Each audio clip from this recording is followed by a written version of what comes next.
polícia começa a investigar. E a polícia prende o suspeito chamado Michael, aonde ele resolve confessar. Só que ele confessa, o delegado ficou surpreso e chamou os advogados dele. E aqui tá aqui.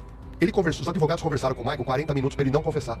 Ele falou, eu quero confessar, os advogados foram embora. O delegado chamou uma advogada que acompanhou todo o depoimento, o interrogatório dele. Ou seja... Essa não é a advogada dele. Não, porque os advogados foram embora. Sim. Os advogados abandonaram a delegacia porque ficaram contrariados com o que ele ia falar. E aí foram embora. O delegado falou, não, deixa eu chamar um advogado porque vão falar que eu torturei, que eu pressionei.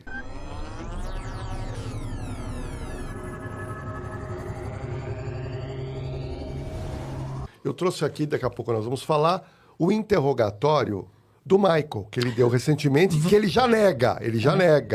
Mas isso aqui eu vou guardar pro resto da vida. Mas vamos falar, então, iniciar falando do caso de Vitória, porque o senhor traz aí novidades que a mídia ainda não repercutiu.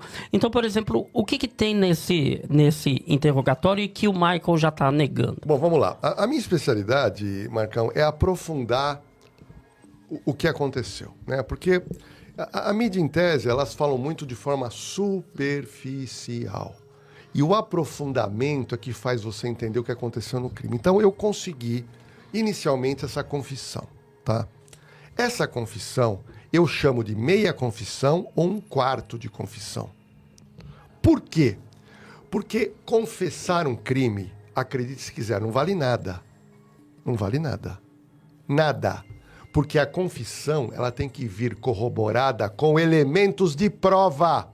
Elementos probantes. Então, se eu tô na delegacia, chega um cara e falou, ô, delegado, eu quero confessar um crime. Opa! Joia. Eu não quero nem ouvir ele, por enquanto, no papel. Não quero ouvir. Vamos bater papo aqui. Foi você que matou? Foi eu que matei. Tá bom. E aí, eu começo a perguntar de provas. Então, no caso da Vitória... Para você que está assistindo agora o Elementar, a pergunta é, como é que a gente pode colocar um criminoso na cena do crime? Que é o meu YouTube. Eu adoro cena de crime. Cena de crime, vocês não vão acreditar. Imagina que nessa sala morreu alguém. Pelo amor de Deus. E o delegado da área tem que vir aqui. É obrigado o delegado vir aqui, a porta tem que estar trancada. Eu atendi centenas de casos em que eu tinha que abrir uma porta e tinha uma pessoa morta. Ok? Ninguém pode entrar. O ideal é que ninguém entre. Quando eu abro a porta e eu vou olhar essa cena de crime, a gente chama de cena quente. E eu aprendi no direito, na academia de polícia, que o morto, ele quer contar quem o matou. O corpo parece que ele fala. Se você tiver olhos de ver, sensibilidade de analisar o local, você consegue sair dali já com uma linha investigativa pronta. Então, o local de crime é sagrado. Crime do Marcelo Pesseguini, o Marcelinho Pesseguini. Vou perguntar para vocês. Vocês acreditam que ele matou a família e se matou ou não acreditam? Qual a opinião de vocês? Qual a opinião de você de casa? Eu acredito que sim. Eu acredito que sim, porque a gente...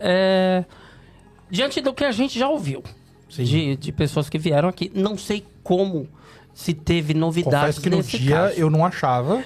Mas eu confesso realmente que antes de ouvir algumas pessoas falando, a gente falava, não, isso é absurdo. Um moleque matou os pais e matou... Não, isso é impossível, um adolescente ter feito isso. Bom, eu quero que vocês depois assistam lá na cena do crime o caso Marcelo Pesseguini. Por quê? Eu matei a charada no primeiro dia, praticamente. E no programa da Sônia Abrão, eu não pude falar para o público, porque eu só falava no programa quando eu tenho provas. Sim. A minha sensibilidade, eu falava para a Sônia. Né? Então, o que aconteceu? Vocês vão se lembrar que, imagina bem, um sargento da rota, que era casado com uma cabo da polícia militar, mortos da mesma casa, a avó e a tia-avó mortas e o garoto morto. Quem que foi lá no dia? O batalhão inteiro foi lá verificar quem era. O batalhão da rota. Todo mundo foi lá. Entraram na cena do crime. Olharam. E eu estava vendo na TV e eu vejo todos saindo. E todos saindo de cabeça baixa. Ninguém falou que era facção criminosa. Porque eles perceberam que a cena ali era de um problema familiar. Eles perceberam que é polícia. É a polícia da rota. Eles perceberam. E eles não teve movimento. Vamos atrás de PCC. Não teve. políticos que levantaram isso. Mas vocês ficaram na dúvida. Sim. Bom, Sim. e aí, para que eu pudesse pegar o caso Pesseguini e colocar na cena do crime, eu fui conseguir o laudo pericial, 350 páginas. 3 dias para ler. E eu coloco na cena do crime pedaços porque tem foto que não dá para mostrar. Eu Sim. coloco as fotos que eu posso mostrar. Marcão, a perícia foi tão bem feita que eles fazem a encenação do que aconteceu. Marcelo Pesseguini, que tinha problemas psiquiátricos não tratados, que sabia mexer com arma de fogo porque ele ia com o pai em stand de tiro, sabia dirigir carro porque ensinaram ele a dirigir com 13 anos de idade, ele resolveu matar a mãe, matar o pai, matar a avó e a tia-avó. Se troca, pega o carro da mãe, vai pro colégio, para o carro, fica 6 horas e meia no carro, vai pro colégio. Quando ele chega no colégio, ele reúne os amigos e falou pros amigos, olha, porque ele falava que ele queria matar a família já há meses. Só que as pessoas levavam isso como brincadeira. E quando ele conta que matou, ninguém acreditou. Claro. Falou, é mais uma brincadeira do Marcelinho. Ele assiste às aulas, volta para casa e quando ele entra na sala, e aí eu entrevistei na cena do crime o Dr. Guido Palomba, que participou do caso, e aí o Dr. Guido contou na cena do crime, ele contou o seguinte, quando ele entra na sala, aquela fantasia da doença psiquiátrica foi embora, porque os amigos não reconheceram a morte da família. E ali ele percebeu, eu matei minha família. Ele pega o revólver do pai, coloca na cabeça e se mata. Então, quem assistiu na cena do crime o caso do Marcelinho, você vai saber detalhes do laudo, e o laudo não é mentiroso. O laudo traduz a cena do crime e as provas lá dentro. E aí, eu quis contar isso para a gente vir para o caso Vitória. O caso Vitória, ela foi encontrada no meio do mato depois de 6, 7 dias em estado de decomposição. Estava muito quente. Ou seja, Marcão, você chega no local de um crime grave como esse, um corpo 7 dias jogado no chão, o corpo está desfigurado. Não é mais a Vitória. O estado de decomposição, ele incha o corpo, é todo inchado, você não reconhece mais a fisionomia, e ela foi reconhecida pela tatuagem, não foi reconhecida pela fisionomia dela de rosto, e nem pelos traços físicos. Ela estava sem roupa, estava só com o sutiã meio que pendurado. Então o local de crime já é complicado, por quê? Porque como não tinha sangue lá, o crime não foi cometido lá. Ali foi uma desova de cadáver. Então olha que complicação. Então alguém com muita raiva, com muito ódio, e aí tem um dado interessante, não foi arma de fogo, foi faca. E crime de faca são crimes praticados por amadores. O bandido é na bala, é 30, 40 tiros. Faca. Então, você tem o quê? O encontro do cadáver. E a polícia começa a investigar. E a polícia prende o suspeito chamado Michael, aonde ele resolve confessar. Só que ele confessa, o delegado ficou surpreso e chamou os advogados dele. E aqui está aqui. Os advogados conversaram com o Michael 40 minutos para ele não confessar. Ele falou, eu quero confessar. Os advogados foram embora. Porque uma das coisas que muita gente tem falado é que ele foi pressionado, ele foi torturado psicologicamente ali até confessar. Esse laudo, então... Não, eu vou te provar agora que ele não foi. Eu vou te provar. Porque os advogados... A última folha. Não vou mostrar o nome do advogado, mas vou mostrar para vocês. Sim. Olha quem que assinou. Tá. O advogado dele, né? Não, o advogado dele foi embora. O delegado chamou certo. uma advogada que acompanhou todo o depoimento, o interrogatório dele. Ou seja... Essa não é a advogada dele. Não. Tá. Porque os advogados foram embora. Sim. Os advogados abandonaram a delegacia porque ficaram contrariados com o que ele ia falar. E aí foram embora. O delegado falou, não, deixa eu chamar um advogado porque vão falar que eu torturei, que eu pressionei. E mesmo com a advogada estão falando. Mesmo com a advogada. Só que tem um detalhe. E aqui eu vou trazer a novidade da análise de um especialista. A narrativa dele é de confessa. Ele confessa. Só que ele não mostra prova nenhuma. Para mim é um cara de pau, ou uma pessoa muito inteligente, ou com uma frieza tremenda, ou ele tem um plano em mente quando ele resolveu confessar num dia, e no dia seguinte, os advogados já chamaram a imprensa e falaram, ele não confessou, ele foi pressionado. Olha a confusão que criaram. Olha a confusão. E outra coisa, o que ele diz aqui no laudo, boa parte do que está aqui é mentira. Que confissão é essa que ele mente? Por que ele mente? Eu vou provar. Eu vou provar para vocês. Ele fala que ele matou com uma faca que ele guardava na lateral ali no console. O delegado pergunta, onde é que tá essa faca? Não, eu joguei no mato, joguei no rio. A faca ele não apresenta. Bom, onde está a roupa de Vitória Regina de 17 anos? Não, eu juntei a roupa, quebrei o celular, coloquei fogo em tudo e eu joguei no mato, não sei onde está. Não sabe onde está. Mas ele fala que queimou o celular. Só que a polícia descobre que o celular dela, não sei se vocês sabem, foi parar na cidade de Campinas. O celular estava desligado. 7, 8 dias depois, alguém liga o celular em Campinas e desliga. Só que quando você liga o aparelho e desliga, a Herb capta o sinal. Ou seja, mentiu. Ele mente para a polícia. Parte da confissão ou a confissão inteira pode ser mentirosa. Ele pode estar querendo proteger alguém. Por quê? Porque ele não conseguiu, apresentar uma prova de cena do crime. E aí, eu quero fazer uma discussão com vocês, é o seguinte. Gente, recentemente, eu fui cortar a unha e eu cortei um filezinho do dedo.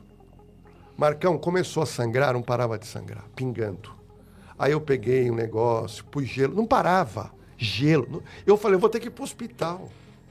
Com muito custo, eu consegui fazer parar aquele sangramento. Sujou a minha casa de sangue. E ele alega que deu 2 facadas dentro de um carro. Ele alega que teve um affair, área sexual, com Vitória. Mas ele não fala se foi no motel. Ele não apresenta uma prova desse affair. Ele fala. A menina tá morta, ela não tem como falar a verdade. Mas ele alega que deu 2 facadas. Veja bem, 2 facadas. Uma na jugular e uma no peito. Então vocês fazem ideia da quantidade de sangue que foi colocado para fora? Ainda mais na jugular. Se corta a jugular Não, espirra sangue. Espirra. Então o carro dela, Marcão, se isso for verdade, o carro ficava em banho de sangue. Sim. Para piorar essa história, ele alega que pega o carro e vai para casa dele depois da morte. Chega lá, ele pega o corpo, tira de dentro do carro, do banco do passageiro e coloca onde? Coloca no porta-mala. Então, você tem a parte da frente toda suja de sangue, aí ele tira, cai o sangue no chão, aí você vai e coloca no porta-mala. Sangue no porta-mala. Suja o porta-mala. E a perícia encontrou resquícios de sangue, coisinhas mínimos, né? De nada. Outro detalhe, ele alega que sangrando, porque ele recebe o sangue da moça, ele entra na casa e toma um banho. Então ele teria gotejado. Essa roupa ele não apresenta, a roupa dele ele não apresenta. Ele não apresentou nada, só falou de bico. Quer dizer, é mais ou menos assim. O assassino não consegue provar, o assassino, confesso, não consegue provar que foi ele que matou ele. Sim, porque qualquer um fala qualquer coisa. Eu não sei se você sabe, DVD. Você lembra do caso Priscila Belfort? Lembra do caso Priscila. Olha, eu conto o caso Priscila Belfort inteiro na cena do crime. É uma história longa. Laudo, eu conto tudo. E lá ficou muito claro que depois de 3 anos do desaparecimento, e eu mostro a foto, mostro o vídeo, uma mulher que mora no morro, vai até a promotoria e fala: eu estava presente no homicídio da Priscila Belfort. E citou o nome de 4 traficantes. Os 4 traficantes foram presos no dia seguinte. E o delegado pegou essa mulher com uma retroescavadeira e falou, vamos localizar o corpo da mulher. Todo mundo lá esperando. Escava, escava, escava, escava. Não acharam nada. Aí percebe-se o quê? Que a mulher era... Maluca. Maluca! E os traficantes, que eram traficantes, mas não tinha mandado de prisão, teve porque saiu para apurar. E o pior, eles não sabiam de nada da Priscila. Ou seja, a mulher confessou, mas mentiu, porque era biruta. Não estou dizendo que o Michael é biruto, não estou dizendo que o Michael é inocente, mas a confissão para valer, ela tem que colocar o réu na cena do crime. Ele tinha que ter apresentado uma roupa para você poder verificar. Agora, nós só vamos poder dizer se ele falou alguma coisa de verdade aqui, porque o laudo de DNA de fios de cabelo encontrado no carro, e todo carro tem fio de cabelo, concorda? Tem algum carro que não tenha fio de cabelo? Não, tem lá, fio de cabelo. E tinha a mínima quantidade de sangue que está fazendo DNA da Vitória. A pergunta é, e se o laudo for negativo? Voltamos ao zero. Volta a zero. Aí você tem que pegar isso aqui e rasgar. Mas aí Se o laudo for positivo, aí, meu amigo, ele fez um trabalho de lavagem, eu não sei como ele vai ter que explicar. Porque você lavar um carro com sangue... Olha, você tem que desmontar um carro, hein? Porque se você não desmontar, você só limpar superficialmente, você sabe que qualquer substância líquida, ela entra, ela penetra. Exemplo, nós temos um carpete aqui. Se cair sangue aqui, como é que você vai limpar? Não tira, Você pode limpar superficialmente. Não, superficialmente, tirar a mas mancha. vai ficar. Então, eu tô com uma expectativa muito grande. Na hora que acendeu o luminol também grita pra tudo quanto é lado. Né? Grita.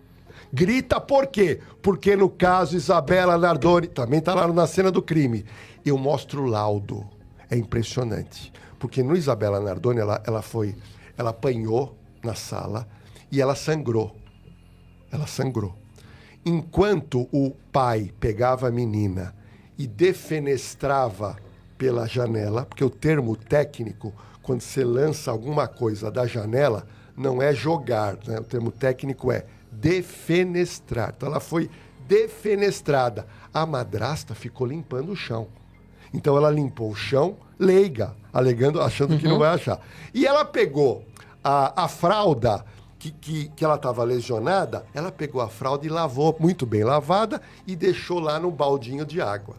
Quando estoura o crime e a polícia desconfiou, é óbvio, que ninguém joga uma menina. Um ladrão não ia entrar naquela casa, no apartamento, jogar a menina. O que a polícia fez? Vamos lá fazer a perícia. E lá, eu mostro na cena do crime as fotos, as manchas limpas, que começou no elevador, no hall e no... Tem toda... Você vê toda a mancha.